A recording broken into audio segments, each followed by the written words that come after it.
মাটি কাটার পারমিশন দিয়েছিল তোরাই বল, এই গাড়ি পর বসে বল, মাটি কাটার পারমিশন দিয়েছিল তোর, হ্যাঁ মাটি কাটার পারমিশন দিয়েছিল তোর, হ্যাঁ এখানে ফিটিং শুধু না, ফিটিং জামাতের লোক সব ফিটিং কে মাটি কাটার পারমিশন দিচ্ছে, সব জামাতের লোক ফিটিং কে এই মাটি কাটার সব পারমিশন দিচ্ছে, হ্যাঁ মাটি কাটার পারমিশন দিচ্ছি না, হ্যাঁ গাড়ি আমরা আটকাইছি, তোর আমাদের সাথে কথা না বলে গাড়ি ছাড়লি কেন, হ্যাঁ আমাদের সাথে কথা না বলে মাটি গাড়ি ছাড়লি কেন, হ্যাঁ এই 3 দিন আগে গাড়ি আটকালে কেন,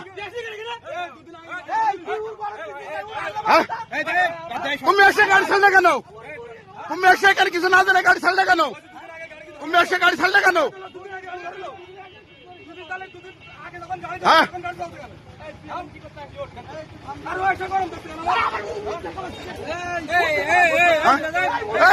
তাহলে তুমি আমরা গাড়ি আটকে তুমি গাড়ি ছাড়লে কেন তাই কাও,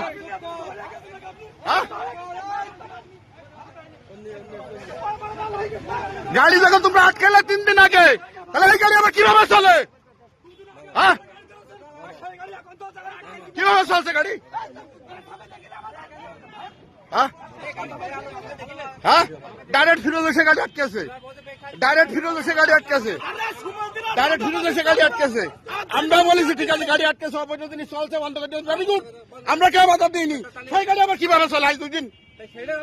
হ্যাঁ তাহলে আমরা গাড়ি আটকেছি, তোমরা এসে গাড়ি ছেড়ে দিলে কেন, গাড়ি এসে ছেড়ে দিলে কেন, তোমাদের দেখাই তো গাড়িগুলো ছাড়লে, গাড়ি কারা ছাড়লে, গাড়ি তো তোমরাই ছাড়লে, তুই কি চেষ্টা বললে গাড়ি যাচ্ছি, গাড়ি এখানে কি জন্য আটকে তোমরা শোনো, গাড়ি তো 3 দিন আগে তো ফিরত আটকেছে, আমরা তো কেউ বলেছি যে গাড়ি আটকে না, অবৈধ কাজ চলছে বন্ধ করার সমস্যা নেই, তোর ভাই কথা বলতে গেছে